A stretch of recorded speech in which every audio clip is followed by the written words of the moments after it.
Dear student, welcome to our today's class of Divine Public School.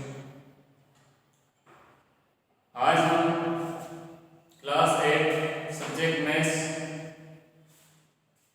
Chapter first property of addition four fifth page number 13 पे जो की book में property of subtraction 1 page number 14 पे है। ये तीनों property हम पढ़ेंगे। सबसे पहले प्रॉपर्टी नंबर 4 पढ़ते हैं। प्रॉपर्टी नंबर 4 को आप ध्यान से समझेंगे। The sum of any rational number and zero is the rational number itself. इसका मीन्स ये है कि हम किसी रेशनल नंबर को यदि जीरो से हम ऐड करें तो जो रेशनल नंबर है स्वयं वही इसके आंसर रहेगा। मतलब जीरो से कोई डिफरेंस नहीं आएगा। जो रेशनल नंबर अपन ने लिया है और जीरो को ऐड किया है तो जो रेशनल नंबर लिया वही आंसर आ जाएगा जीरो को ऐड करने के बाद। This is called the additive property of zero. इसी को हम एडिटिव प्रॉपर्टी ऑफ जीरो कहेंगे। फिर डबल समझ लें।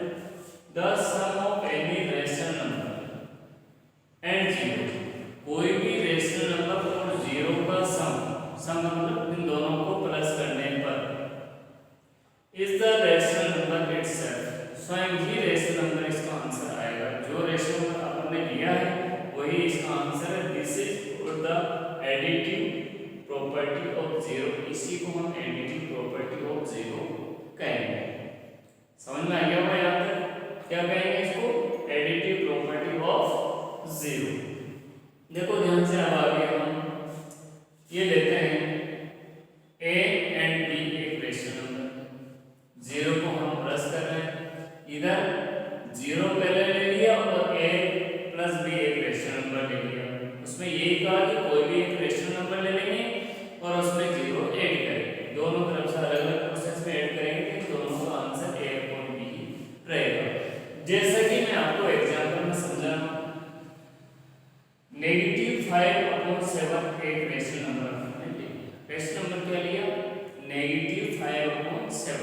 क्या लिया रेशनल नंबर? एक बार फिर देख लें। -5/7 प्लस 0। इसमें क्या प्लस कर दिया हमने? 0 प्लस कर दिया। इधर 0 पहले ले लिया, -5/7 बाद में ले लिया। अब देखो इसका आंसर ये रेशनल नंबर -5/7 ही आएगा। अब इसको मैं इधर सोल्व करके बता रहा हूँ। -5/7 यहाँ, इसमें 0 ऐड करेंगे तो प्लस 0 लिख दिया। अब 0 के नीचे कुछ नहीं है तो 1 लिखेंगे। क्या लिखेंगे? 1। अब देखो ध्यान से, इन दोनों का एलसीएम अपन ने 7 ले लिया। इसको इससे डिवाइड करेंगे 1 टाइम्स 1 को -5 से मल्टीप्लाई करेंगे -5। 1 से 7 को डिवाइड करेंगे 7 टाइम्स, 7 को 0 से मल्टीप्लाई करेंगे तो 0 आएगा। दोनों को ऐड करेंगे तो -5/7 आएगा। अब ये सेकंड जो प्रोसेस लिया है इसको यहाँ सोल्व कर रखा मैंने। 0 पहले ले लिया प्लस -5/7 बाद में ले लिया। प्लस माइनस माइनस हो जाएगा और इसके नीचे कुछ नहीं है तो 1 लगाएंगे। एलसीएम लिए दोनों के 7, इससे डिवाइड करेंगे 7 टाइम्स, 7 को 0 से मल्टीप्लाई करेंगे तो 0 ही आएगा। प्लस का प्लस, ये माइनस माइनस, इसको इससे डिवाइड करेंगे 1 टाइम्स, 1 को -5 से मल्टीप्लाई करेंगे -5। अब ये प्लस और माइनस माइनस, 0 का 0, -5 का 5, 7 का 7। अब इसमें से माइनस करेंगे तो -5/7 आएंगे। तो इससे ये साबित हुआ है कि जब भी हम कोई रेशनल नंबर में 0 यदि ऐड करते हैं तो निश्चित रूप से क्या होता है? क्या होता है? आंसर जो रेशनल नंबर लिया वही इसका आंसर आता है। 0 का कोई मतलब नहीं है ऐड करने से। ये समझ में आ गया होगा आपको? Property number 5। अब हम प्रॉपर्टी नंबर 5 पढ़ेंगे। लिखा हुआ है negative of a rational number is that number which when added to the rational number gives 0। Negative of a rational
बीच में ब्रैकेट है, ब्रैकेट का मतलब दोनों साइडों के बीच में यदि ब्रैकेट है तो इसको हम मल्टीप्लाई मानते हैं।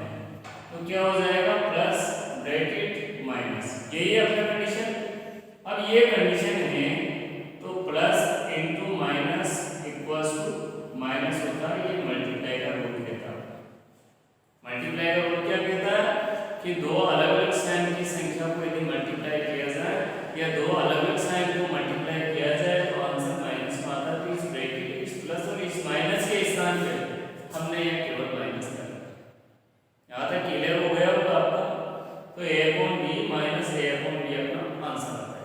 अब आगे चलते हैं, दोनों के नीचे b है तो एलसीएम जो लेंगे हम d लेंगे, क्योंकि दोनों एक ही सेम। जिसे मान लिया जाए कि दोनों जगह अगर 7 होता है, दोनों जगह 9 होता है, दोनों जगह 3 होता है, तो निश्चित रूप से एलसीएम हम वही संख्या मानते हैं। समझ में आ गया यहाँ तक? अब b अपन ने एलसीएम मान लिया, इसको b से डिवाइड करेंगे तो 1 टाइम्स होगा। b को b से डिवाइड कितने टाइम्स होगा? 1 टाइम्स। 1 को a से मल्टीप्लाई करेंगे तो a आएगा। b को b से डिवाइड किया 1 टाइम्स, a को 1 से मल्टीप्लाई किया तो a आएगा। तो मतलब a में से a माइनस करेंगे तो 0 आंसर आता है। b का b चल रहा, अगर किसी भी 0 को किसी भी संख्या से यदि डिवाइड किया जाए तो निश्चित रूप से आंसर अपना 0 ही आता है। ये आपको मैंने बता रखा है इससे पहले। ये क्लियर? यहाँ तो कोई डाउट नहीं होगा मेरे मानना है। अब जैसे मान लो मैं एक एग्जांपल लेता हूँ, एक रेशनल नंबर मैंने 5/7 मान लिया। क्या मान लिया? एक रेशनल नंबर 5/7 मैंने मान लिया। अब 5/7 के अंदर उसी को नेगेटिव में बना करके उसी में अगर ऐड करते हैं तो आगे की कंडीशन देखिएगा क्या आती है। 5/7 लिख दिया मैंने, इसी का नेगेटिव रेशनल नंबर नेगेटिव 5/7 होगा। दोनों को हम ऐड कर रहे हैं, समझ में आ रहा? दोनों को हम ऐड कर रहे हैं तो यहाँ हमने ऐड का साइन लगा दिया अर्थात प्लस लगा दिया। अब 5/7 का 5/7 उतार लिया और 5/7 का वापस 5/7 लिया। अब ये ब्रैकेट, ये प्लस और ये माइनस, तीनों की कंडीशन यही बैठती है अपनी। तो इस प्लस के इस माइनस के इस ब्रैकेट के स्थान पे सीधा हम माइनस कर देंगे। क्लियर? यहाँ तक अच्छी तरह समझ में आ गया होगा आपको। अब दोनों जगह 7 है तो हमें एलसीएम लेंगे 7। दोनों जगह 7 है तो हम एलसीएम लेंगे 7। अब एलसीएम 7 लेंगे तो आपको पता है 7 से 7 डिवाइड करेंगे 1 टाइम्स। 1 को 5 से मल्टीप्लाई करेंगे तो 5 टाइम्स। 7 को 7 से डिवाइड करेंगे तो 1 टाइम्स। 1 को 5 से मल्टीप्लाई करेंगे तो 5 आएंगे। 5 माइनस 5 इन दोनों का आंसर अपना 0 आता है। नीचे 7 के 7 है। मैंने अभी इससे पहले बोला था कि 0 को किसी भी संख्या से डिवाइड करता है या मल्टीप्लाई करता है तो आंसर 0 ही आता है। यहाँ से क्लियर हो गया होगा जहाँ तक मेरा मानना। सेकंड एग्जांपल मैंने ले लिया -4/3 और +4/3। ये भी एक प्लस की और एक माइनस की संख्या लेनी थी, दोनों को ऐड करेंगे। बस अंतर इतना कि इसमें नेगेटिव की संख्या बाद में ली थी, इसमें पहले ले सकते हैं। अब दोनों का एलसीएम 3 आता है। दोनों का एलसीएम कितना आता है? 3, क्योंकि जब डिनोमिनेटर दोनों सेम होते हैं तो वही उसके एलसीएम होते हैं। जब डिनोमिनेटर अलग अलग होते हैं तो उसका एलसीएम हमें निकालना होता है। 3 को 3 से डिवाइड करेंगे 1 टाइम्स, 1 को -4 से मल्टीप्लाई करेंगे -4। 3 को 3 से डिवाइड करेंगे 1 टाइम्स, 1 को 4 से मल्टीप्लाई करेंगे 4। तो ये एक प्लस और एक माइनस मैंने आपके ऐड के रूल में बताया कि दो अलग अलग साइन की संख्या को हम सबट्रैक्ट करते हैं। दो अलग अलग साइन की संख्या को तो हम सबट्रैक्ट करते हैं। तो इन दोनों को क्या करेंगे हम? सबट्रैक्ट। बीच में प्लस है तो भी सबट्रैक्ट करेंगे तो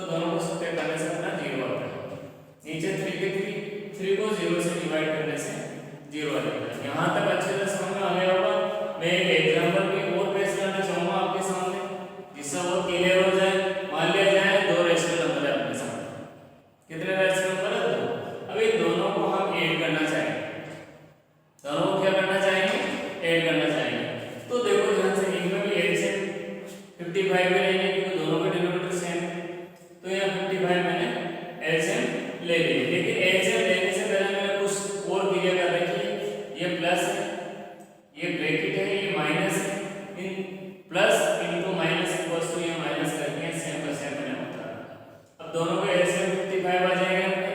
55 आने के बाद में 55 से 55 को डिवाइड करेंगे 1 टाइम्स, 1 को ऊपर वाली संख्या से मल्टीप्लाई करेंगे, 3 1 जा 3 को यहाँ लिख दिया। 55 को 55 से डिवाइड करेंगे 1 टाइम्स, 1 को 40 से मल्टीप्लाई करेंगे 40 आएंगे, माइनस का माइनस। अब यहाँ पे दोनों अलग अलग साइन की संख्या है तो सब्ट्रैक्ट करना पड़ेगा। अब सब्ट्रैक्ट करेंगे तो इसमें एक ध्यान रखना है, सब्ट्रैक्ट करते समय एक बड़ी संख्या एक अगर दोनों सेम है तो जीरो आना ही है, लेकिन एक संख्या बड़ी एक संख्या यदि छोटी आ जाती है अपने तो उसमें जो बड़ी संख्या है उसी का साइन लगेगा आंसर का। तो यहाँ 40 माइनस में है तो आंसर हमेशा बड़ी संख्या है 40, तो इसका मतलब आंसर अपने माइनस में आएंगे। तो 40 में से 3 माइनस करेंगे 37, ये आंसर माइनस में आएंगे तो नेगेटिव 37 अपॉन 55 भी अपना आंसर आ जाएगा। यहाँ तक अच्छी तरह समझ में आ गया होगा आपको। अब इसके बाद हम properties of subtraction for rational number, property of addition अपन ने पूरी कर ली है। Property of subtraction for rational number, rational number के लिए हम प्रॉपर्टीज ऑफ सब्ट्रैक्शन पढ़ेंगे अर्थात सब्ट्रैक्ट की प्रॉपर्टीज पढ़ेंगे। ऐड की प्रॉपर्टी सारी पढ़ ली हमने, अब सब्ट्रैक्ट की प्रॉपर्टी पढ़ेंगे रेशनल नंबर के लिए। तो सबसे पहले हम सब्ट्रैक्ट की प्रॉपर्टी में प्रॉपर्टी नंबर फर्स्ट पढ़ेंगे। प्रॉपर्टी नंबर फर्स्ट में भी ध्यान दें आप, the difference of any two rational numbers is always a rational number. यदि दो रेशनल नंबर का हम सब्ट्रैक्ट करें, दो रेशनल नंबर को माइनस करें तो जो आंसर आता है वो हमेशा रेशनल नंबर आता है। एक है the difference of any two rational number, difference का मतलब सब्ट्रैक्ट करना या डिफरेंस दोनों का अंतर। The difference of any two rational numbers is always a rational number। यदि दो रेशनल नंबर का यदि हम डिफरेंस फाइंड करें तो जो अपना आंसर आएगा वो हमेशा रेशनल नंबर आएगा। This property is known as closure property for subtraction of rational number। कहने का मतलब है इसी प्रॉपर्टी को हम क्लोजर प्रॉपर्टी के नाम से जानते हैं। Closure property for subtraction operation यानी रेशनल नंबर की सब्ट्रैक्शन के लिए जो ये प्रॉपर्टी है इसको हम क्लोजर प्रॉपर्टी का नाम देंगे। समझ में आ गया होगा। The difference of any two rational number, यदि दो रेशनल नंबर का हम डिफरेंस करें अंतर करें तो जो आंसर आता है वो रेशनल नंबर आता है। इसी आंसर यदि रेशनल नंबर आता है तो इसी प्रॉपर्टी को हम क्लोजर प्रॉपर्टी कहा जाता है। वो भी कौन सी? सब्ट्रैक्शन में, एडिशन में भी है सब्ट्रैक्शन में भी है। तो क्लोजर प्रॉपर्टी ऑफ या for subtraction of a rational number, rational number की जो क्लोजर प्रॉपर्टी है वो सब्ट्रैक्शन में है। समझ में आ गया होगा आपको। इसी प्रॉपर्टी को क्या कहते हैं? हम क्लोजर प्रॉपर्टी याद रखना। यदि दो रेशनल नंबर को अंतर फाइंड करें या दो रेशनल नंबर का डिफरेंस फाइंड करें तो जो डिफरेंस आता है यदि वो रेशनल नंबर आ जाता है तो इस प्रॉपर्टी को हम क्लोजर प्रॉपर्टी का नाम देंगे। बस इतना से याद रख लो, ज्यादा याद रखने की जरूरत नहीं है। अब एग्जांपल के अंदर ध्यान से देखेंगे हम a upon b minus c upon d, ये भी रेशनल नंबर है ये भी रेशनल नंबर है, दोनों का डिफरेंस हम फाइंड करेंगे। समझ में आ गया? यही है तो जो आंसर आएगा वो रेशनल नंबर आएगा, ये अपन को फाइंड करना है। तो रेशनल नंबर आएगा तो जैसे एग्जांपल से मैं समझाता हूँ a अपॉन b 3/5 मान लेते हैं। क्या मान लेते हैं? 3/5 और c अपॉन d 2/5 मान लेते हैं। तो a अपॉन b के स्थान पे क्या लिखेंगे? क्या लिखेंगे a अपॉन b के स्थान पे? देखो ध्यान से, a अपॉन b के स्थान पे क्या लिखेंगे? 3/5। क्या a अपॉन b के स्थान पे 3/5 लिखेंगे। c अपॉन d को क्या माना अपन ने? 2/5। तो c अपॉन d के स्थान पे क्या लिख दिया हमने? 2/5। अब करना कुछ नहीं है, दोनों का एलसीएम निकालना है। डिनोमिनेटर सेम है तो एलसीएम 5 ही रहेगी, इससे डिवाइड करना है 1 टाइम्स 1 को 3 से मल्टीप्लाई करेंगे तो 3 1 जा 3 माइनस के माइनस 5 1 जा 5 1 टाइम्स डिवाइड किए तो 1 को 2 से मल्टीप्लाई करें 2 1 जा 2 3 में से 2 माइनस करेंगे तो 1, तो इसका अपना आंसर आ जाता है 1/5।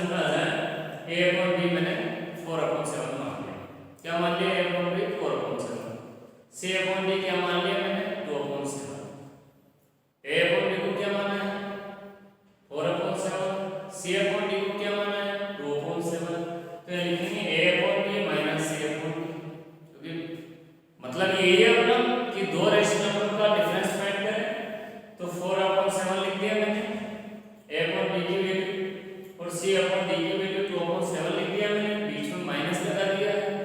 अब दोनों का इनमें डिनोमिनेटर सेम है तो क्या करेंगे हम, एलसीएम वही लेंगे 7, क्योंकि यदि दोनों रेशनल नंबर के यदि डिनोमिनेटर सेम होते हैं तो एलसीएम सेम संख्या रहेगी वही रहेगी।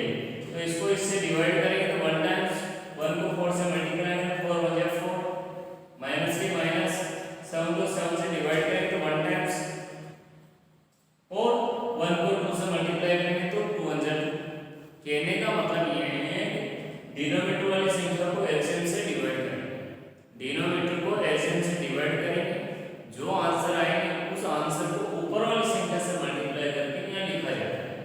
अगर किसी को ये भी नहीं आता है तो ये भी ध्यान समझ लें, डिनोमिनेटर ऊपर की जो